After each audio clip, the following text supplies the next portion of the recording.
ఈ లోకంలో ఉన్నటువంటి మనిషి ఇచ్చే సలహాలు కావచ్చు, మనిషి నీకు ఇచ్చేటటువంటి సహాయం కావచ్చు, అది నీకు మేలు చేయడం కంటే కీడే ఎక్కువ చేస్తుంది. అనేక సందర్భాల్లో నీ జీవితంలో అదే జరిగింది. వాడు చేస్తుంది నీకు మేలుగా అనిపించింది, కానీ తీరా చూస్తే కీడుగా మారిపోయింది. అది వాస్తవం కాదు.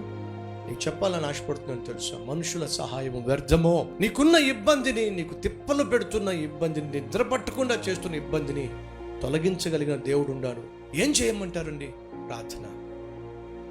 మోషే ప్రార్థన చేస్తే ఒక్క ఈగ కూడా, అంటే అర్థం ఏమిటి?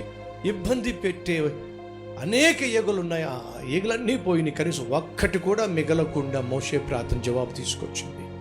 నీ ప్రార్థన నీవు నిద్ర పట్టకుండా చేస్తున్న ఆ ఒక్క ఇబ్బందిని కూడా తొలగించేస్తుంది.